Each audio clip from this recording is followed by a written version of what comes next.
오늘은 아이성 패배가 주는 교훈이라는 제목을 가지고 함께 말씀의 은혜를 나누겠습니다. 성경을 읽다 보면요, 전쟁 이야기가 참 많이 나옵니다. 특별히 뭐 구약에 나오죠, 그죠? 하나님의 기적들만 기록을 해도 모자랄 것 같은데 왜 이렇게 많고 많은 사건들 중에서도 전쟁에 관한 내용들을 많이 기록을 했을까? 여러 가지 이유가 있을 것 같아요.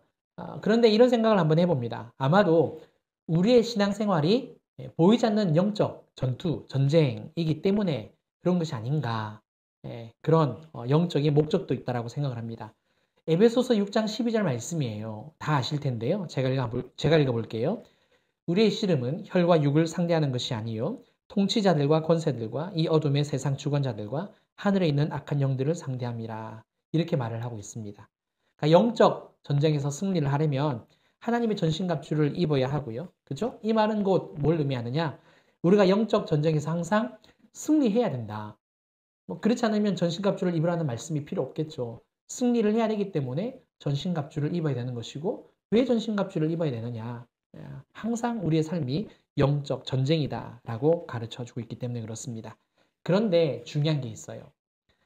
어제의 승리가 오늘의 승리를 보장하지 않습니다.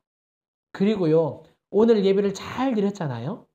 내일의 예배가 성공한다라는 보장도 없어요. 한번 그 부분을 참 깊게 생각을 해보시면 좋을 것 같아요. 그래서 매일 하나님의 전신갑주를 입어야 하는 거고요.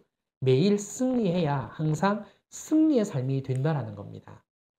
이스라엘 백성들은 하나님의 말씀에 철저하게 순종함으로써 여리고와의 전투에서 승리를 했어요. 그러나 여리고 성의 승리가 자동적으로 아이 성의 전투에서 승리를 가져다 준 건 아니에요. 오히려 패배를 했잖아요. 졌습니다. 여리고성 정복이 순종에 따른 결과였다면 우리가 잘 알듯이 아이성 전투의 패배는 불순종에 따른 열매라는 사실입니다. 이것을 볼 때에 과거의 순종은요, 그때 한순간으로 유효하다라는 겁니다. 그러면 오늘의 순종이 다시 있어야 되는 거고, 내일은 내일의 순종이 또 필요하다는 것을 우리가 알 수 있죠. 따라서 오늘 우리가 승리하려면 새롭게 순종해야 한다는 것 꼭 기억하셨으면 좋겠습니다. 이 시간에는요, 이 불순종을 통하여서 전투에서 패배한 이스라엘을 한번 살펴볼 텐데, 스토리로 기록이 되어 있으니까 그 이야기를 쭉 할 겁니다. 근데 그 가운데서 한 3가지 정도로 굉장히 중요한 영적인 교훈을 함께 살펴보도록 하겠습니다. 여호수아 7장은요, 이스라엘의 범죄로 인하여서 하나님이 그들에게 진노하신 내용으로 시작을 합니다. 1절 말씀 함께 읽어볼까요? 시작. 이스라엘 자손들이 온전히 바친 물건으로 말미암아 범죄하였으니 이는 유다 지파 세라의 증손 삽디의 손자 갈미의 아들 아간이 온전히 바친 물건을 가졌습니다. 여호와께서 이스라엘 자손들에게 진노하시니라. 자, 1절 말씀을 보니까 온전히 바친 물건으로 말미암아 범죄했다라고 이야기를 합니다. 그러니까 1절이 지금 이 7장의 전체 방향을 이끌어주는 그런 메시지입니다. 죄를 범한 사람은 여기서 밝히지는 않았지만 여기서도 밝히고 있죠. 그죠? 아간이라고 이야기를 하고 있습니다. 근데 1절을 읽어보니까 아간이 온전히 바친 물건을 가졌다라고 말하면서요. 동시에 누가 범죄를 했다라고 이야기를 하고 있습니까? 이스라엘 자손이 범죄를 했다라고 맨 처음 이야기를 하고 있고, 하나님께서 진노를 하시는데 아간에게 진노를 하셨다라고 기록을 하지 않고 이스라엘 자손에게 진노를 했다라고 성경은 기록하고 있습니다. 조금 독특하게 기록하게 돼 있죠. 그러면 궁금하죠. 아간을 딱 집어서 우리는 사람의 책임을 물을 때 그 사람을 집어서 이렇게 책임을 묻잖아요. 근데 하나님은 지금 이스라엘 전체에게 책임을 묻거든요. 왜 이스라엘 전체에게 진노를 하셨을까? 그것은 하나님과의 언약을 깨뜨렸기 때문에, 언약을 깨뜨린 죄를 범했기 때문입니다. 이 부분은 굉장히 중요해요. 구약 성경을 읽다 보면 이스라엘이 범죄했을 때 그들에게 공동 책임을 물을 때가 있고요. 그 다음에 개인 책임, 개인 처벌을 할 때가 있습니다. 공동적인 처벌과 개인적인 처벌. 종종 공공의 책임과 개인의 책임을 함께 물을 때도 있습니다. 근데 개별적으로 할 때가 있고 같이 물을 때가 있어요. 그러면 공동체의 연대 책임을 물을 때는 언제냐? 공동체에게 진노하실 때는 언제냐면 하나님과의 언약을 깨뜨릴 때. 그럴 때는 이스라엘 자손 전체에 진노를 내리시고 굉장히 많은 사람들이 죽어나갈 때 언약을 깨뜨린 죄, 이게 적용이 됩니다. 하나님은 약속을 굉장히 중요시 여겨요. 이런 부분을 연대 책임 묻는 부분을 다음 주에 한번 더 설명할 겁니다. 왜 그러느냐면 아간이 죄를 범했는데 아간과 그의 가족들이 다 죽어요. 이걸 우리가 뭐라 그러죠? 연좌제라 그래요. 연좌죄 아니에요? 연좌제인데 많은 사람들이 교회에서도 연좌제가 있냐고 막 물어봐요. 하나님이 연좌제를 적용하냐고 물어봐요. 근데 적용될 때가 있어요. 물론 어떤 성경 구절은 안 된다라고 나와 있는데 저도 그렇게 알았거든요. 그런데 연구를 하면서 준비를 하면서 알게 된 게 뭐냐면 하나님의 언약을 깨트린 죄는 반드시 공공 책임을 물으시고 그 외의 죄는 개인 책임을 물으신다는 것을 저도 알게 됐어요. 정말 새롭더라고요. 하나님은 약속을 굉장히 중요시 여기기 때문에 언약을 깨트린 일에 대해서는 매우 엄격하십니다. 다만 그 외의 죄악들은요. 개인의 처벌로서 죄의 대가를 다 지불하게 하십니다. 그러면 아간의 범죄는 어디에 해당이 되느냐? 11절 상반절 한번 보실까요? 제가 읽을게요. 이스라엘이 범죄하여 내가 그들에게 명령한 나의 언약을 어겼으며 15절 하반절을 보겠습니다. 이는 여호와의 언약을 어기고 이스라엘 가운데에서 망령된 일을 행하였음이라 하셨다라. 자, 이 두 구절에서 공통된 말이 나오죠. 나의 언약을 어겼다라고 이야기를 해요. 여호와의 언약을 어겼다. 사실 아간의 경우에는요. 하나님의 약속을 깨트린 것과 개인의 범죄 둘 다 해당이 됩니다. 그런데 언약을 깨트린 죄를 먼저 다루세요. 왜 그러느냐? 개인의 범죄보다 훨씬 더 심각한 사안이기 때문에 그렇습니다. 또한 아간이 죄를 범했지만 공동체 책임을 물으시는 이유는요. 1절 중간에 기록되어 있는 것처럼 아간은 누구 지파 사람이다? 유다 지파 사람이에요. 보통 죄인에 관련된 사람이나 그 다음에 성경이 주목하지 않는 사람은 아무개, 보통 이렇게 그냥 처리하고 넘어가거든요. 그런데 족보를 이렇게 딱 들이미는 것은 굉장히 중요하다는 의미를 가지고 있습니다. 성경에서 족보를 따지면서 이 사람이 누구의 아들이고 누구의 증손이다라는 것은 유심히 봐라, 그런 의미를 갖고 있어요. 유다 지파 사람으로서 죄를 범했기 때문에 언약을 깨뜨렸다라는 것을 지금 강조하는 이야기입니다. 그러면 이 사건을 통해서 우리에게 주는 교훈이 뭘까? 나로 인하여서 공동체가 사는 길이 뭔지를 생각해 보라는 겁니다. 생각을 하고 기도해야 되고요. 또 기도하는 가운데서 깨닫는 게 있다면 그걸 그대로 실천을 하는 거예요. 아간의 경우에는요. 탐심에서 비롯된 자신의 죄가 하나님과의 그 언약을 어긴다라는 사실, 그리고 이스라엘 공동체 전체를 굉장히 위기에 고통 속으로 몰아넣을 줄은 몰랐던 것 같아요. 만약에 금을 훔쳤고 그 다음에 시날산의 외투를 훔쳤잖아요. 다음 본문에 나와요. 시날산의 외투를 훔쳤는데 제가 찾아보니까 시날산의 외투가 이때 당시로는 우리 옷 하면은 최고의 브랜드가 시날산에서 만든 그런 옷이래요. 그러면 이런 거예요. 저 잘 명품인에서 모르는데 한번 찾아봤어요. 이 세상에서, 우리가 사는 세상에서 최고의 명품, 저 잘 몰랐거든요. 몰랐는데 엑스트라 하이엔드래요. 그 다음에 가장 급이 낮은 그것도 명품이긴 한데 그게 그냥 일반 일상생활이고, 엑스트라 하이엔드가 뭐냐면 에르메스 브랜드래요. 예, 이름은 아는데 이게 최고급이라는 거 사실 잘 몰랐어요. 그 다음에 이게 프랑스 거래요. 처음 알았어요, 저는. 그건 잘 몰랐는데. 아무튼, 지금 아간이 그런 걸 본 거예요. 브랜드산, 그러니까 프랑스산 에르메스급의 그 외투를 본 거예요. 그러니까 그의 마음에, 와, 저거는 내가 좀 가지면 안 될까? 그 탐심이 생긴 거죠. 그런데 그 마음은 있었는데, 자기가 이것을 가짐으로써 어떤 일이 생겨날지에 대해선 사실 사람은 모르는 거잖아요. 그런데 어느 정도 윤곽은 있잖아요. 이걸로 인하여서, 왜냐하면 하나님께서 이스라엘 여호수아를 통하여서 전부 다 진멸해라. 그리고 진멸하지 않을 것은 여호와의 곳간에 넣어놔라라고 명령을 했기 때문에 그 이야기는 들었잖아요. 그러면은 어느 정도는 알 것 아니겠습니까? 그런데도 이런 고통 속에, 이런 어려움 속에 빠질 거라는 것은 전혀 생각을 못했다라는 거죠. 생각을 한번 해보세요. 명품과 목숨을 바꿀 만큼 사람이 그렇게 어리석을까? 그렇지는 않을 것 같아요. 그렇죠. 정말 그게 위험하다라고 한다면 그러진 않을 겁니다. 그렇다면 이제 우리에게 한번 적용을 해볼게요. 내가 가족들 사이에서 행동하는 것들이 어떤 영향을 끼치는지 돌아볼 필요가 있다는 겁니다.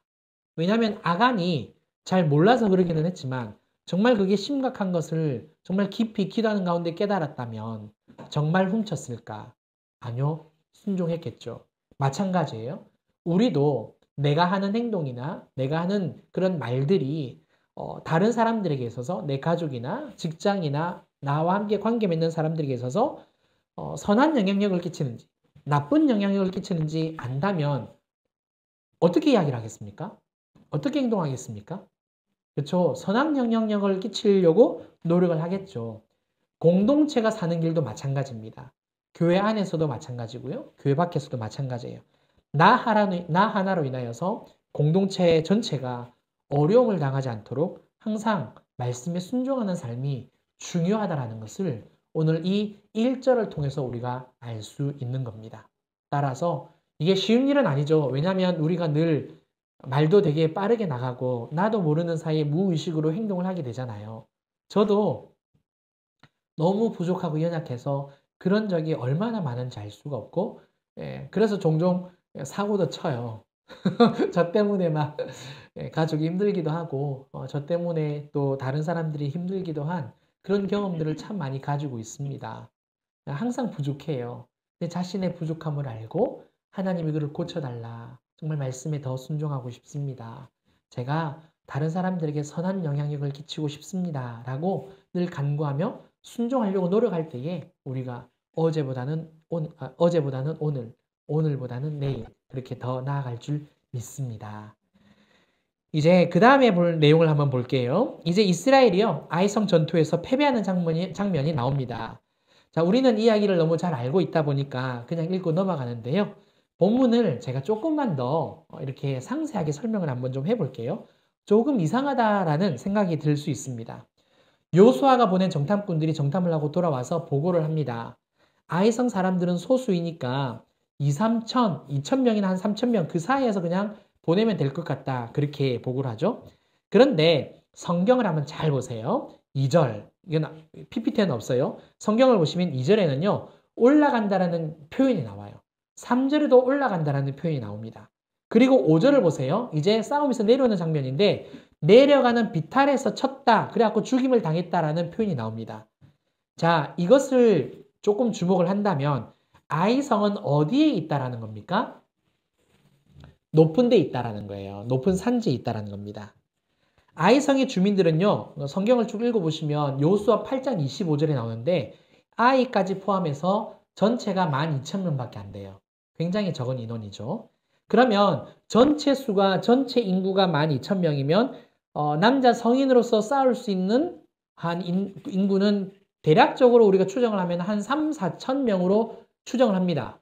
가정을 꾸민다고 할 때 3, 4천 명의 남자, 한 3, 4천 명의 여자, 나머지 아이들. 대충 그렇게 비율을 좀 따지잖아요. 그러면 한번 생각해 보세요. 정탐꾼들이 지금 뭐라고 보고를 했죠? 소수이니까 2, 3천 명만 올려보내면 될 것 같다. 싸움을 한번 생각해 보세요. 고지대에 있는 사람과 저지대에 있는 사람들 중에서 누가 싸움에서 유리하죠? 고지대예요. 그래서 고지 싸움을 하는 거예요. 왜 성을 이렇게 두르고 망대를 높이 세우죠? 탑을 세우죠? 관찰하는 거잖아요. 누가 좀 쳐들어오는지 다 쳐다보는 거 아니겠습니까?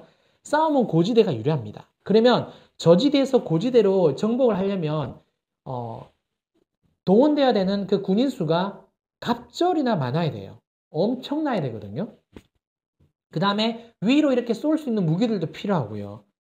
반지의 제왕 그 영화를 생각을 해보시면 쉽게 이해가 될 겁니다. 그런데 지금 정탐꾼은 적은 인원이 가도 된대요. 말이 안 되는 거잖아요. 그러면 이 부분에서 우리가 한 가지 사실을 유추할 수가 있습니다. 그게 뭐냐? 이스라엘이 패배하도록 하나님이 개입하셨다는 겁니다. 이스라엘이 패배하도록 왜? 여리고가 무너지면서 파취해야 하는 그 물건을 파취하는 그 사건이 먼저 기록이 되어졌고 그 다음에 이제 정탐하러 나가는 거잖아요. 시간의 순서상으로 그렇게 되는 거니까 하나님이 이미 보신 다음에 이제 정탐꾼들의 눈과 입을 바꾸시는 거예요. 또 한 가지가 있습니다. 그렇게 말을 듣고 있는 요수아는 정상적인 판단을 못 내렸다는 겁니다. 그냥 정탐꾼의 말을 그대로 듣고 그냥 보낸다는 거죠. 결국 이스라엘은 36명이 죽고요. 전투에서 패배를 합니다.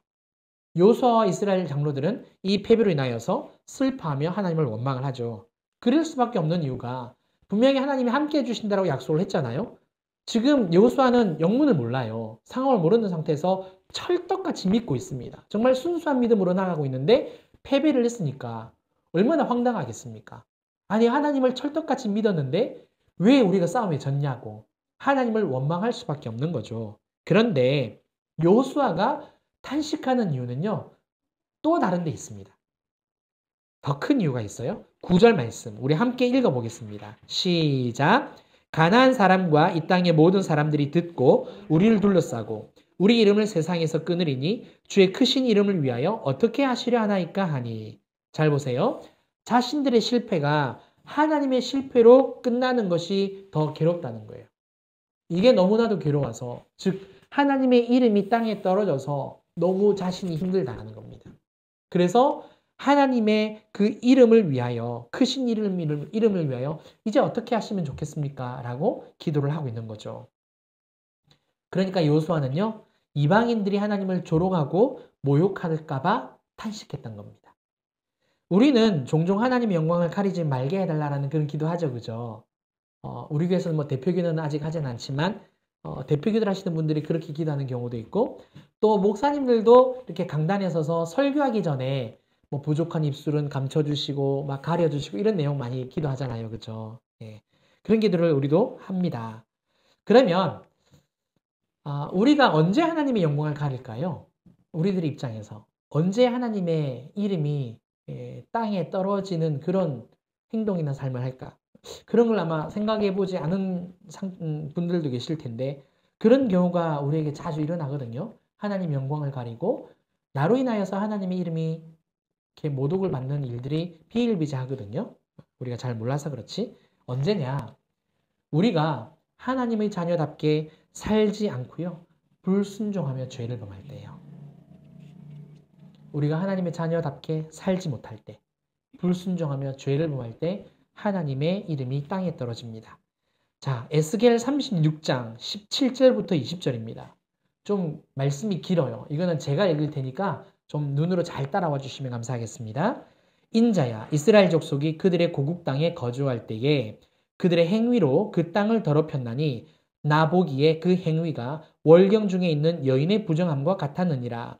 그들이 땅 위에 피를 쏟았으며 그 우상들로 말미암아 자신들을 더럽혔으므로 내가 분노를 그들 위에 쏟아 그들을 그 행위대로 심판하여 각국에 흩으며 여러 나라에 해쳤더니 그들이 이른바 그 여러 나라에서 내 거룩한 이름이 그들로 말미암아 더러워졌나니 곧 사람들이 그들을 가리켜 이르기를 이들은 여호와의 백성이라도 여호와의 땅에서 떠난 자라 하였음이라. 자, 이 말씀을 쉽게 풀면 이래요. 이스라엘 백성들이 가나안 땅에서 하나님의 백성답게 잘 살아야 했었습니다. 하나님을 온전히 예배했어야 했었고요. 우상 숭배하지 말아야 했었고요. 정말 하나님의 자녀답게 거룩한 나라, 그런 백성이 되어야 했던 거죠. 그런데 손에 피를 흘리고 그 땅에 피를 흘렸습니다. 살인을 비롯한 여러 가지 죄악들과 우상 숭배를 행했던 이스라엘이었죠. 이로 인해서 땅이 부정하게 된 거고요. 하나님이 돌아오라고 그렇게 많은 선지자들을 제사장들을 보냈음에도 불구하고 결국에는 돌아오지 않았다는 거죠. 그래서 하나님이 이스라엘 전체에 진노를 내리시는 겁니다. 왜? 언약을 어긴 죄가 되니까.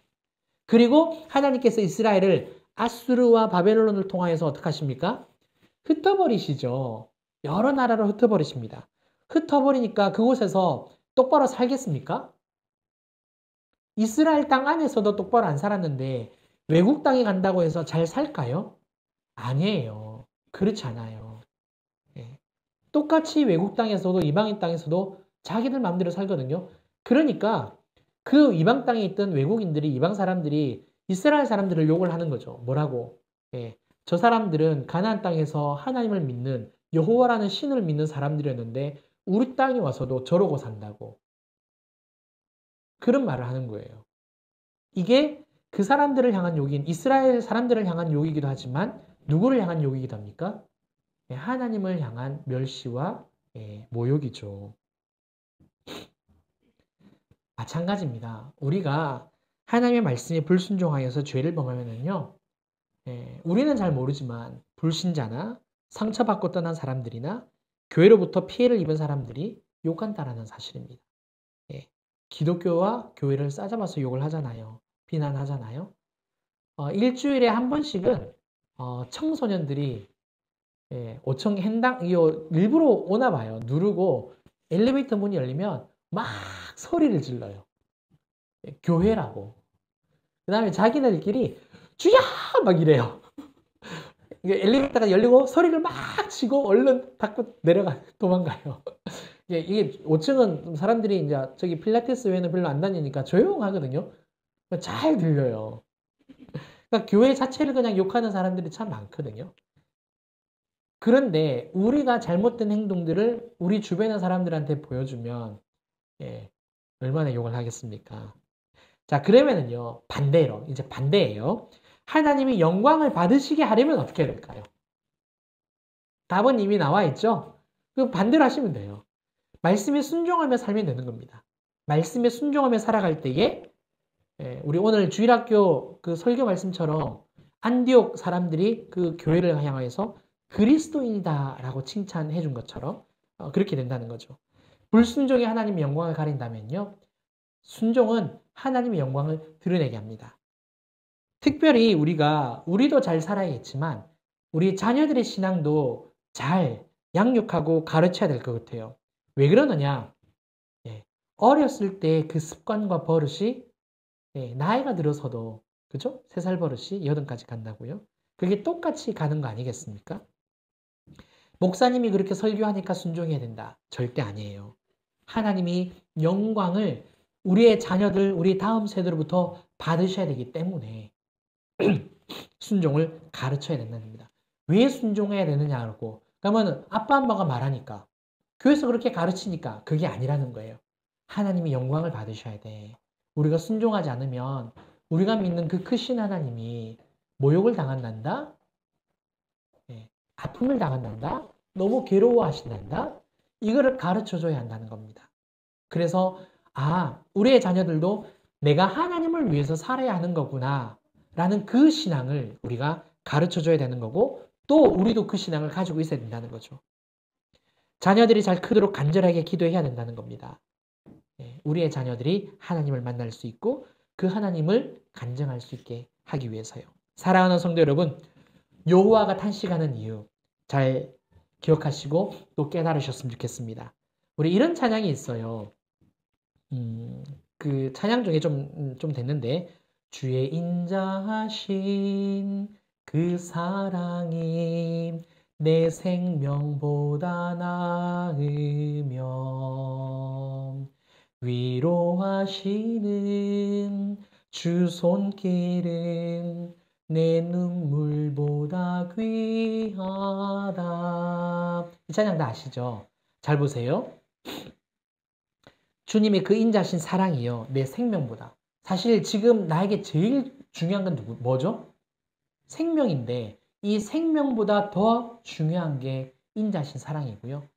내 고통, 내 눈물, 정말 이게 다 해결됐으면 좋겠잖아요. 그런데 이것보다 더 귀한 게 뭐라고요? 주님의 손길이래요. 우리는 하나님의 영광을 위해서 사는 자라는 것 꼭 기억하시고, 하나님의 이름이 거룩히 여김 받으시는 것과 또 그분의 영광이 드러나는 것을 가장 중요하게 여기시고 믿음 가운데서 순종의 삶으로 나가는 저와 여러분들 되시길 바랍니다. 이제 마지막입니다. 하나님은요, 아이성 전투의 패배의 원인이 하나님의 언약을 어긴 것과 또 온전히 바친 물건을 도둑질로 인한 것이다라고 말씀을 이제 직접적으로 하십니다. 그래서 아이성을 정복할 수 없었다라고 말씀을 하시죠. 그리고 감사한 것은 그렇게만 말씀을 하시는 게 아니라 회복의 길도 가르쳐 주신다는 겁니다. 12절 하반절을 보실까요? 함께 읽어보겠습니다. 시작. 그 온전히 바친 물건을 너희 중에서 멸하지 아니하면 내가 다시는 너희와 함께 있지 아니하리라. 아멘. 자, 말씀 그대로는 굉장히 부정적으로 들립니다. 무섭게 보여져요. 하지만 뒤집어 보면 소망의 말씀이라는 것을 우리가 알 수 있죠. 회복의 길은 온전히 바친 물건을 멸하는 것이다 가르쳐 주십니다. 그렇지 않으면 하나님이 함께 하시지 않겠다. 이 말은 멸하면 함께 하시겠다라는 그런 의미겠죠. 여기서 독특한 내용이 나와요. 하나님은요, 온전히 바친 물건만 다시 찾아서 멸하라고 하지 않고요. 아간까지 불사르라고 하세요. 15절 말씀 볼까요? 진짜입니다. 온전히 바친 물건을 가진 자로 뽑힌 자를 불사르되 그와 그의 모든 소유를 그리하라. 이는 여호와의 언약을 어기고 이스라엘 가운데서 망령된 일을 행하였음이라 하셨다 하라. 굉장히 무서운 말씀이죠. 하나님은 왜 이렇게 두렵고 무서운 말씀을 하실까? 아간의 행동이요, 하나님의 거룩을 훼손했기 때문에 그렇습니다. 하나님의 거룩을 훼손했기 때문에. 여리고는 하나님께 온전히 드려져야 했습니다. 완전히 구별되어 드려짐으로써 하나님의 거룩이 나타나져야 했던 거예요. 그런데 아간이 중간에서 해방을 한 겁니다. 하나님의 뜻이 이루어지지 않도록 막아선 사람이 아간이에요. 결국 아간 때문에 어떤 일이 벌어졌느냐면 아간만 그렇게 된 게 아니라 하나님의 백성이었던 이스라엘도 하나님의 백성에서 하나님의 대적이 되어져 버렸다는 거. 이게 중요한 거예요. 그래서 처음에는 공동 책임을 물으신 거고 두 번째는 아간에게 개인적인 책임을 물으시는 거죠. 하나님의 거룩을 훼손한 대표적인 사람이 있다라면 아이러니하게도 모세라는 것을 아십니까? 그 위대한 선지자 모세. 가데스에서 물이 없었을 때에 백성들과 모세가 다퉈요. 그래서 무리바 물 다툼 사건이 일어나잖아요. 하나님이 모세에게 이런 명령을 하세요. 그러니까 다투고 있으니까 하나님이 영광으로 딱 임하여 주십니다. 그리고 난 다음에 모세에게 이런 명령을 하세요.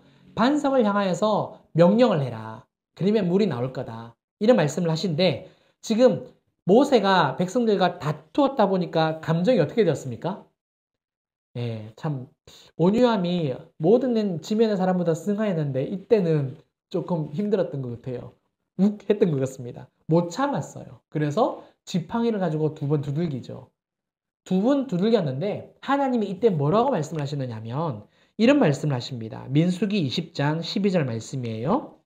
여호와께서 모세와 아론에게 이르시되 너희가 나를 믿지 아니하고 이스라엘 자손의 목전에서 내 거룩함을 나타내지 아니한 고로 너희는 이 회중을 내가 그들에게 준 땅으로 인도하여 드리지 못하리라 하시니라. 예, 모세가 하나님의 거룩을 나타내지 않았다. 물론 아론도 포함입니다. 하나님께서 이런 말씀을 하시는 거죠. 모세와 아론을 가나안 땅으로 들어가지 못하게 하시는데요. 그 이유가 바로 이 이유입니다. 우리는 사실 이 사건을 두고요. 인간적인 생각에 너무 가혹한 것 아니냐. 그렇게 생각을 해요. 저도 그런 생각 굉장히 많이 했습니다. 왜?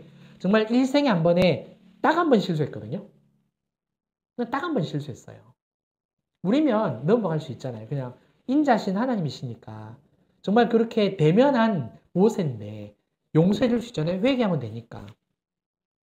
그런데 하나님의 입장에서는 용서할 수 없는 죄라는 사실입니다. 구약 성경에서 하나님의 거룩을 훼손하면 이에 대한 형벌은 죽음입니다. 그런데 모세는요, 곧바로 죽이시잖아요. 이게 은혜예요. 이게 하나님의 인자심이에요. 어떻게 하느냐? 은혜를 특별히 입은 사람이기 때문에 그의 죽음을 유보하시고 오히려 어떻게 하시느냐면 비스가산에서 요단 땅은 보게 하시고 그렇게 마무리를 짓게 하시는 겁니다. 그러니까 당장에 죽어도 마땅한 모세인데 죽음을 유보시키셔서 요단 땅에만, 가나안 땅에만 못 들어가는 이걸로만 딱 마무리 짓는 거죠, 그죠? 예, 그렇게 마무리를 짓습니다. 자, 아간의 경우 한번 생각을 해보겠습니다. 헤렘을 하지 않았기 때문에, 헤렘의 명령을 듣지 않았기 때문에 자신이 헤렘, 진멸의 대상이 된 거예요. 그래서 죽음이라는 형벌을 받게 됩니다. 사랑하는 성도 여러분, 우리의 신앙이 회복하는 길은 어디 있느냐? 우리에게 있는 수치스러운 죄악을요, 다 제거하는 겁니다. 회개라고 하죠. 예수님이 공생을 시작하면서 맨 처음 하신 선포가 무엇입니까? 회개하라, 천국이 가까이 왔느니라. 따라서 우리가 온전하게 회복하기 위해서는 회개가 먼저 앞서야 합니다. 우리는 은혜는 받으려고 하면서 회개는 안 하려고 하는 그런 죄악된 본성이 있잖아요. 하지만 회개 없이는 은혜가 흘러 넘칠 수 없다는 사실을 꼭 깨달으셨으면 좋겠습니다. 따라서 하나님의 거룩을 위해서는 회개해야 되고요. 그래야만 회복의 길로 나아갈 수 있다는 것 꼭 기억하시고 하나님 앞에 늘 회개하며 거룩의 삶을 나아가기를 주님의 이름으로 축원합니다. 함께 말씀을 맺겠습니다. 우리의 삶은 항상 영적 전쟁이에요. 어제의 승리가 오늘의 승리를 보장해주지 않습니다. 오늘의 불순종은요, 패배만을 불러올 뿐입니다. 그래서 오늘 이 본문을 통해서 우리가 영적인 교훈 3가지를 살펴봤어요. 첫 번째는 나로 인해서 공동체가 살 수도 있고요, 죽을 수도 있다는 사실. 따라서 내 말과 행동이 선한 영향력을 끼쳐야 살 수 있다는 겁니다. 그래서 순종의 삶이 필요하고요. 두 번째, 여호수아는 하나님의 이름과 그 영광이 더 중요했습니다. 나의 순종이 하나님의 영광을 나타낸다는 것을 꼭 기억하셔서 순종의 삶을 살아주셨으면 좋겠고, 마지막으로 하나님은 악안을 제거하라고 하세요. 우리 안에 악안과 같은 모습이 굉장히 많이 있죠. 그죠? 그래서 이 악안을 제거하는 회개로 나아갈 때에 하나님의 거룩은 오히려 나타나게 되어져 있고 또 영광을 받으신다는 것, 이것을 꼭 기억하셨으면 좋겠습니다. 자, 이 시간에 우리 함께 이런 교회가 되게 하소서, 우리 이 찬양을 드리시고 함께 기도하는 시간 되었으면 좋겠습니다.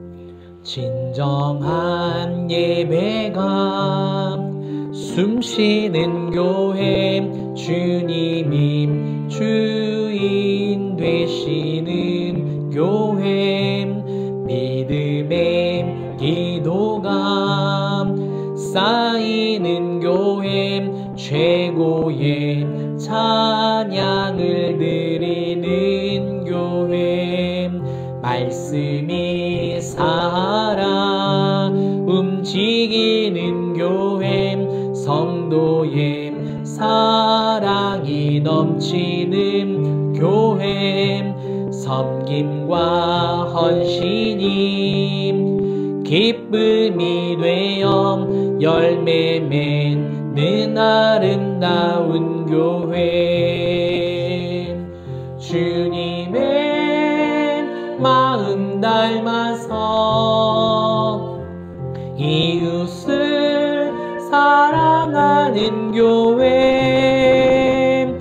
주님의 영광을 위해서 빛 되신 주님 전하는 교회,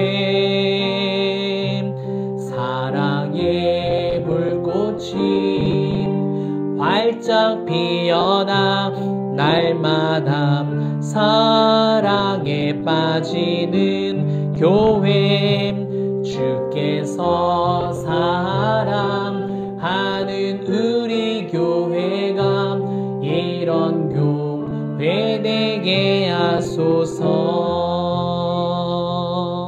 아멘.